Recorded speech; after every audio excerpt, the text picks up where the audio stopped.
Assalamualaikum, dosen dan Pak dosen. Waalaikumsalam, Pak Muhammad Humaidi. Iya, Bu. Kasih dulu.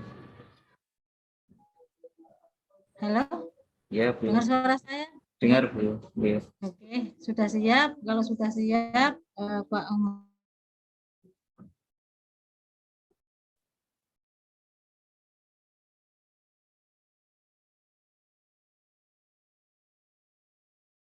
Bu.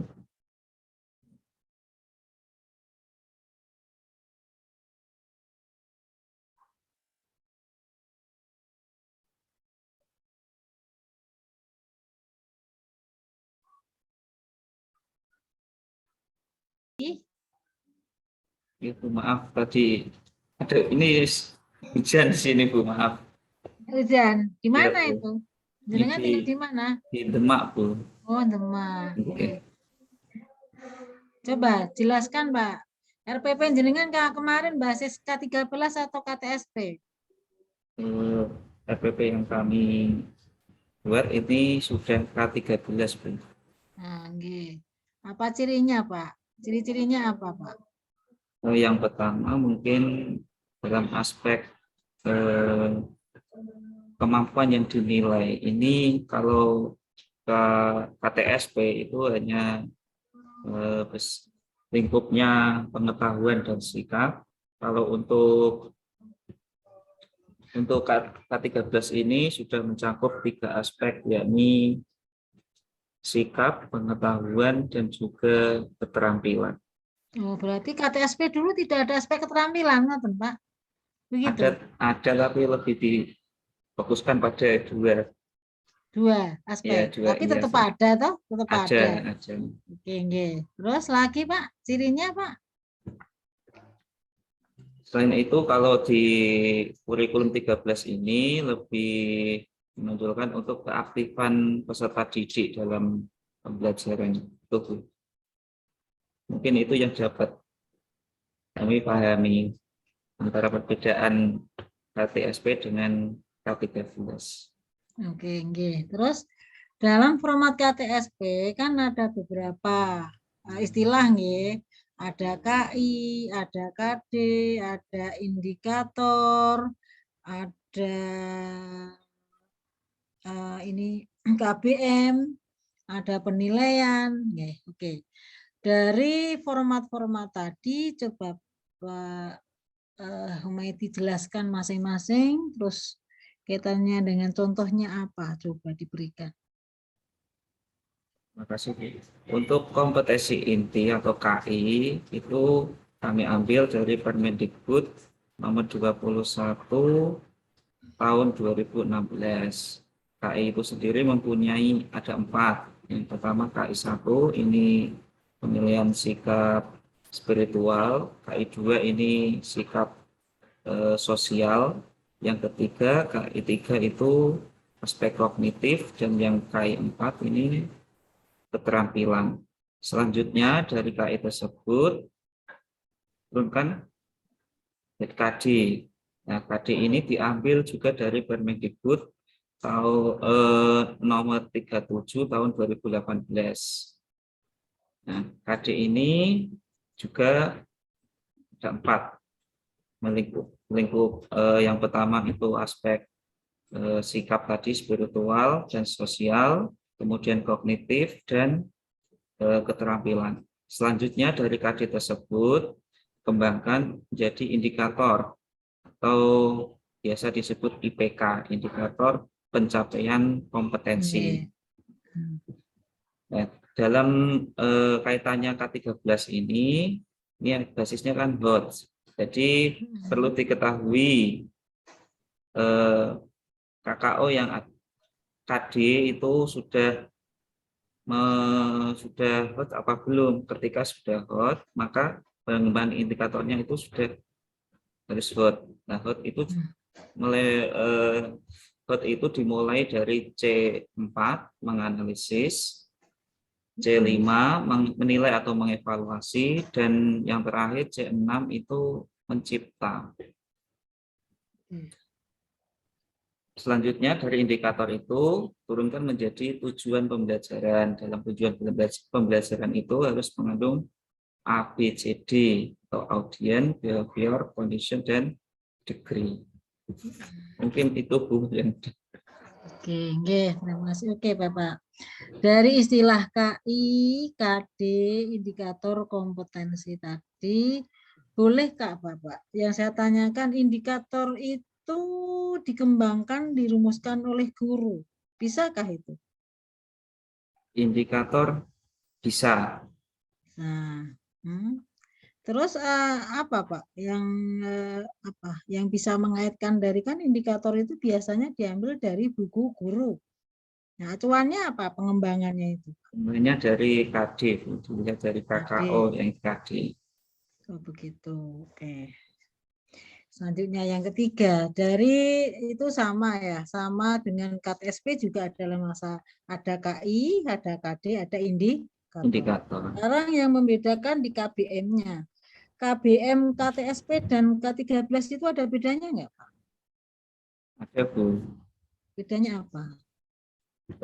Cuman saya kalau KTSP itu lebih gurunya yang lebih aktif daripada study day. Kalau K13 ini eh, anak di eh, anak disuruh untuk lebih aktif, misalnya diberi suatu permasalahan yang ada dalam kehidupan sehari-hari yang mungkin anak itu bisa lebih memahami.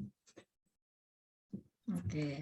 Selain itu, anak juga bisa menggali pemahamannya sendiri dengan secara aktif mencari sumber-sumber referensi atau penyelidikan yang bisa didapatnya secara mandiri.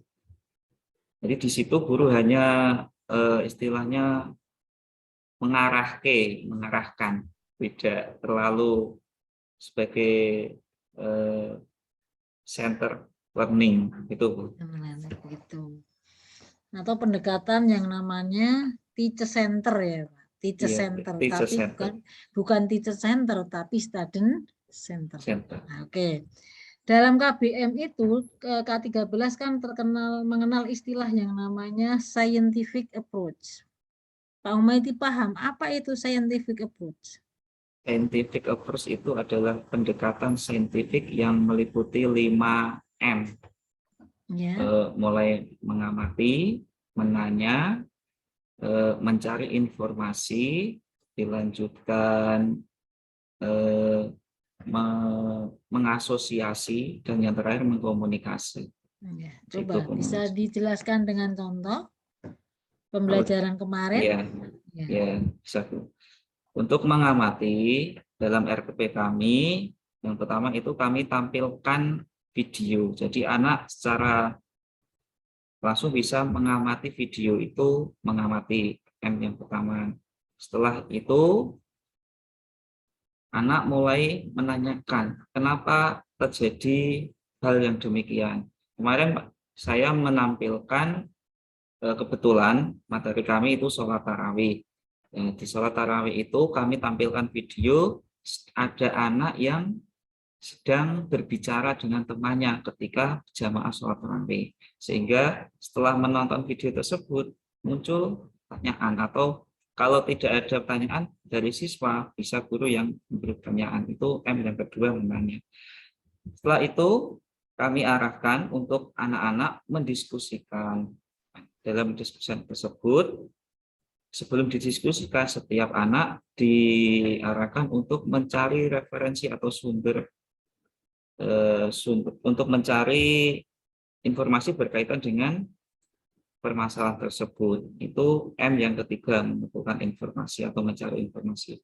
Kemudian setelah didapatkan hasil dari penyelidikan itu, dilanjutkan dengan M yang keempat, yaitu mengasosiasi atau kolaborasi dalam diskusi kecil, lingkupnya satu kelompok. Nah, setelah itu tahap selanjutnya yaitu mengkomunikasikan dalam presentasi tiap kelompok yang diwakili salah satu anggota. Itu Bu. Oke, nggih. Masih satu lagi yang terakhir. Dari istilah K13 ada asasemen autentik. Coba Bapak jelaskan serta contohnya.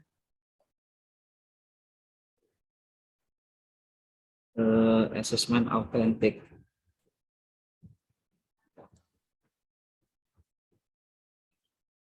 Belum menguasai, Bu. Maaf, Bu. Belum menguasai. Iya, Oke, nanti dibuka lagi ya, Pak. Itu istilah gitu. penilaian dalam K13 itu ada asasemen autentik. Autentik, gitu. Saya kira cukup untuk Pak Humaydi, nanti gantian untuk Profesor Sairozi, nggih. Gitu. Prof, monggo Iya, cukup Mas dari saya. Humaydi. Gitu. Itu tadi kok Anda menyebut ketika ditanya Bu Nur Hasanah tadi, menyelesaikan problem sehari-hari. Kan gitu toh? Diberi Iya. contoh supaya siswa menyelesaikan problem sehari-hari. Mengapa itu? Kok itu ditampilkan itu mengapa itu? Terima kasih, Prof. Jadi, kenapa saya menampilkan permasalahan dalam kehidupan sehari-hari? Itu memang kebanyakan siswa secara umum memang melakukan hal itu. Padahal sebenarnya hal itu memang keliru. Nah, maka dari itu, supaya mereka tahu bahwa yang dia lakukan itu keliru, saya tampilkan dan nanti terjawab dalam penyelidikan atau pencarian informasi dan dilanjutkan dengan diskusi dan presentasi. Maksud Gitu, saya Pak. begini, anak diminta untuk berdiskusi menyelesaikan masalah yang terjadi sehari-hari. Itu kan menurut Anda penting. Iya, Pak. Iya, Prof. Kenapa penting? Supaya itu tadi lebih menguasai bahwa yang dilakukan dalam kehidupan sehari-hari, yang kebiasaan yang ia lakukan itu belum sesuai dengan aturan. Kan tadi itu kan menyelesaikan masalah. Menyelesaikan masalah yang terjadi dalam kehidupan sehari-hari. Ya. Itu kaitannya dengan apa? Dengan sikap, pengetahuan, atau keterampilan? Pengetahuan, dengan pengetahuan dan keterampilan. Pengetahuan dan Sikap, pengetahuan, dan keterampilan, sikap dan pengetahuan itu dua atau satu? dua, Prof. Dua. Dua yang boleh dipisah atau dua yang harus menyatu? Harus dipisah. Harus dipisah. Jadi kalau begitu, sikap dengan pengetahuan itu dipisah ya. Dalam kehidupan sehari-hari harus dipisah ya. Iya, Prof. Sikap dengan keterampilan, itu sikap itu melekat dalam keterampilan atau sikap dipisah dengan keterampilan?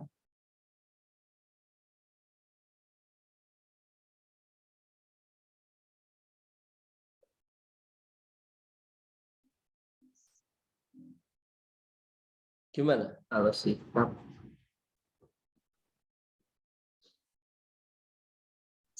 Kan gitu.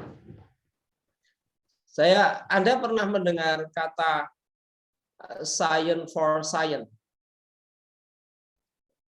belum pernah, Prof. Ilmu untuk ilmu, art for art, seni untuk seni. Pernah mendengar itu?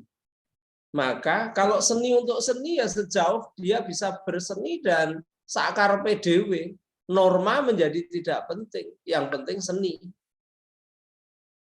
Kan gitu. Nah, bisa enggak seperti itu? Saya kembangkan seni ini demi seni itu sendiri. Atau sesungguhnya dalam seni ada norma, dalam pengetahuan ada norma. Gimana? Bisa. Dia tahu pengetahuan tentang sholat tapi tidak sholat. Banyak orang pinter tapi korupsi.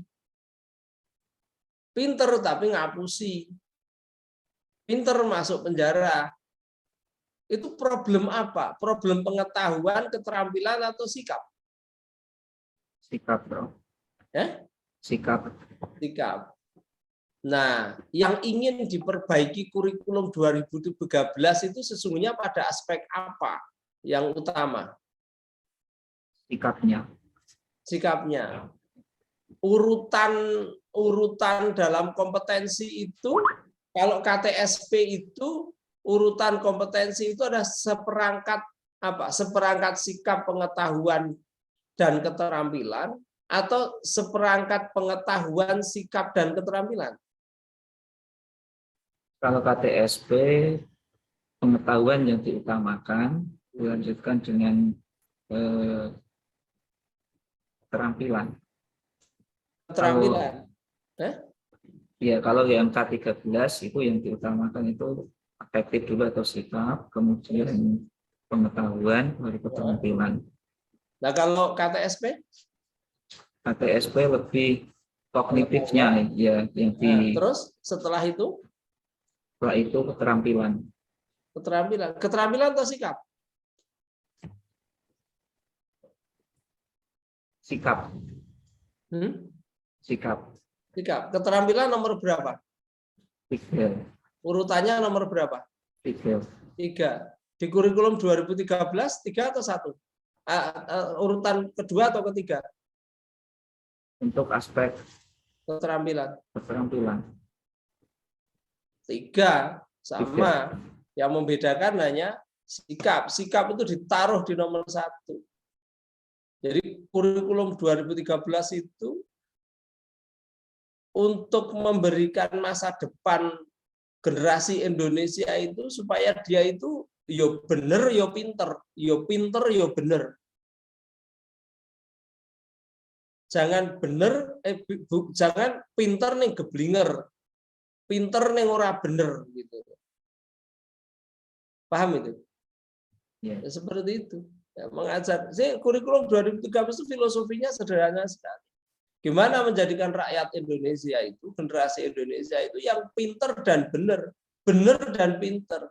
Andai kata pun tidak terlalu pinter, itu bener gitu. Tahu ya? Benar. Baik, Mas, tolong dibaca surah Luqman ayat 1 sampai 7.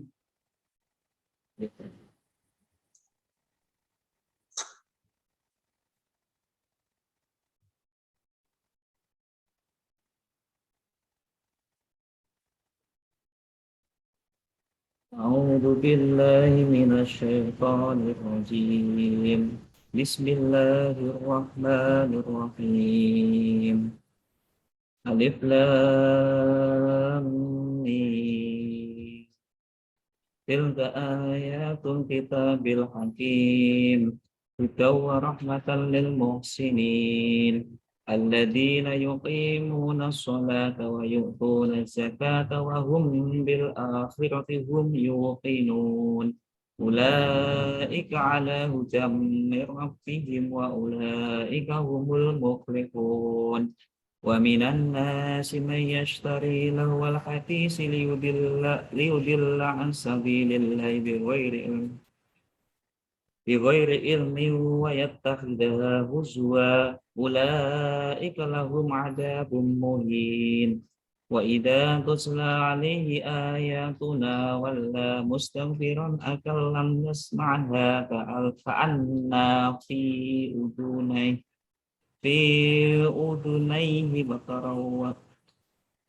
أذنيه وقرا فبشره بعذاب عليم صدق الله العظيم. Coba ayat 6 itu. Liyudillah an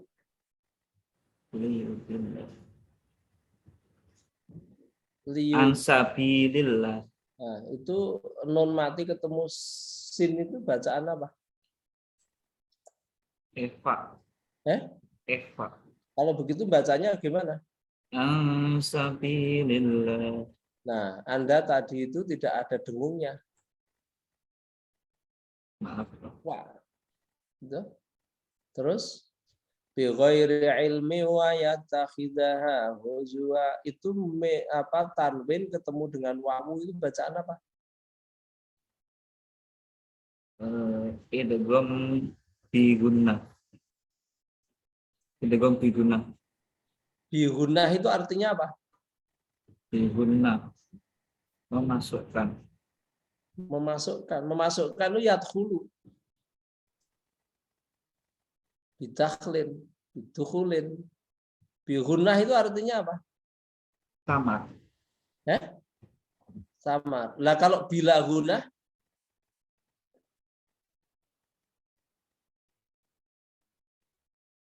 kalau tanwin ketemu wawu itu bacanya apa? Miu. Eh, Itu membacanya bagaimana? Miu. Hah? Miu wa yattakhidha huzwa. Nah, bi gunnah itu artinya apa tuh? Dengan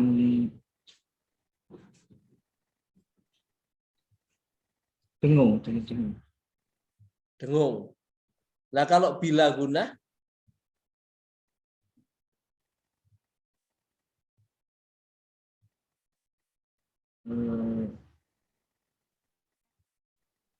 kalau Memasukkan. bi gunnah dengan dengung. Nah kalau bila gunnah,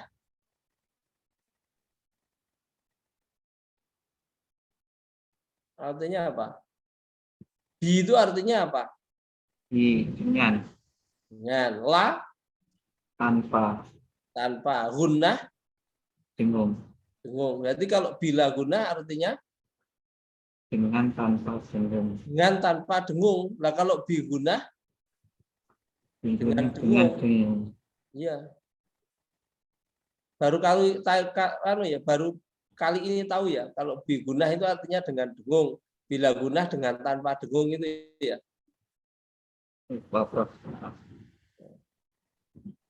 Ya. Itu wa minan nasi mayyashtari itu bacaan apa? Idgham biguna. Belum. Biguna. Nah kalau itu yang ayat 4 itu bagaimana itu?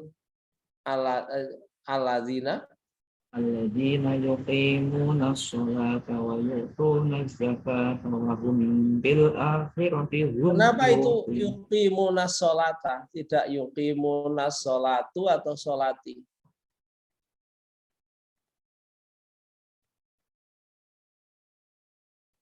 Itu kan? Alladzina yuqimunas sholata. Sholata atau sholatu atau sholati?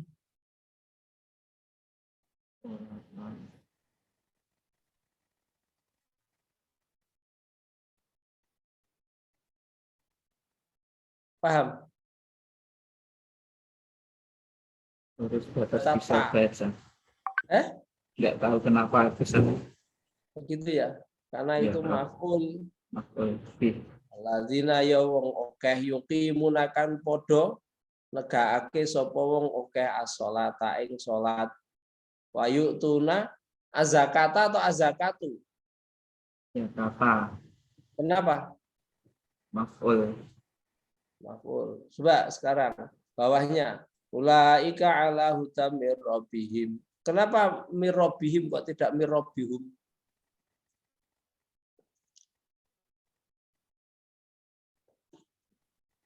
Belum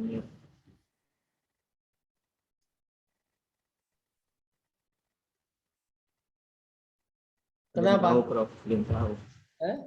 Belum Enggak tahu. tahu. Iya. Itu ada min, tahu enggak? Min itu huruf apa?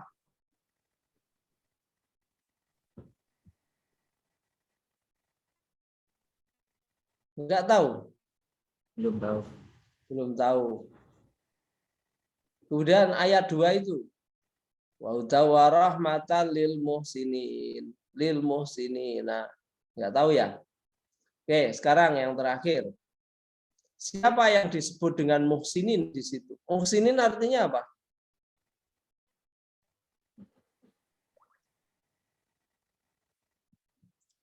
Muhsinin itu artinya apa? Orang yang Orang yang berbuat baik. Orang yang baik atau berbuat baik? Berbuat baik atau berbuat kebaikan? Oke, kalau Anda mengatakan berbuat baik. Siapa muhsinin itu?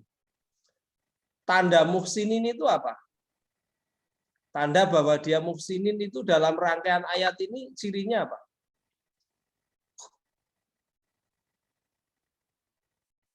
Itu orang yang melaksanakan sholat, menunaikan zakat, dan meyakini adanya akhirat, dari akhir. Mana ada kata akhirat? Ayat 4. Wahum bil akhirati. Wahum bil akhirati. Artinya apa? Dan mereka yang meyakini adanya akhirat. Yang berarti meyakini mana?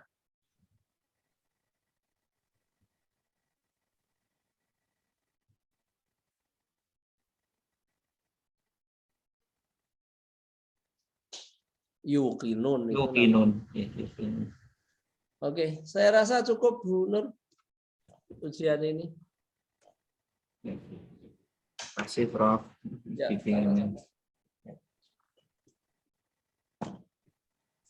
masih mute? Oke, terima kasih untuk Pak Muhammad Humaydi bisa ujian pada hari ini. Untuk itu selesailah sudah untuk komprehensif kelompok pertama hari ini. Mungkin dari Prof kalau ada masukan monggo. Ya, jadi Saudara Humaydi, Anda membaca Al-Quran bisa, tajwid agak bisa. Nah, Anda ini guru SD, mengajar agama, harus belajar nahwu dan sorof. Karena Anda hidup nanti tidak hanya di sekolahan, Anda juga akan hidup di masyarakat. Guru adalah segala-galanya, maka Anda harus belajar ilmu nahwu dan sorof. Minimal nahwu lah. Kalau ditanya kenapa ini bil akhirati, kenapa ini lil muhsinin, itu Anda tahu gitu. Ya, wa yuqimuna, kenapa dibaca ta? Jadi setiap Anda baca Quran harus bertanya, kenapa dibaca ini ya? Kenapa dibaca itu ya? Yang selama ini tidak pernah Anda tanyakan itu. Ya, mulai sekarang kalau membaca Al-Quran itu diangan-angan. Kenapa ya ini dibaca kenapa dibaca muflihun, kok tidak muflihin ya? Oh, ini khobar. Nah, karena khobar marfu, maka marfu'nya karena jamak bil wawu wan nun. Nah, begitu caranya. Ya, saya rasa itu saran saya kepada Saudara Humaydi. Terima kasih Prof untuk semuanya. Saya kira sudah cukup waktunya, sudah selesai, sudah hampir jam 4 kurang 4 menit. Kita lanjutkan untuk hari berikutnya, hari Senin jam 1 juga. Terima kasih untuk semuanya. Terima kasih Bu. Bisa kembali ke tempat Pak Muhammadi. Saya akhiri ujian komprehensif pada sore hari ini dengan bacaan alhamdulillah bersama-sama. Alhamdulillahirabbil alamin. Wassalamualaikum warahmatullahi wabarakatuh. Waalaikumsalam. Terima kasih Prof. Matur nuwun nggih, sedaya mawon, matur nuwun. Assalamualaikum. Waalaikumsalam.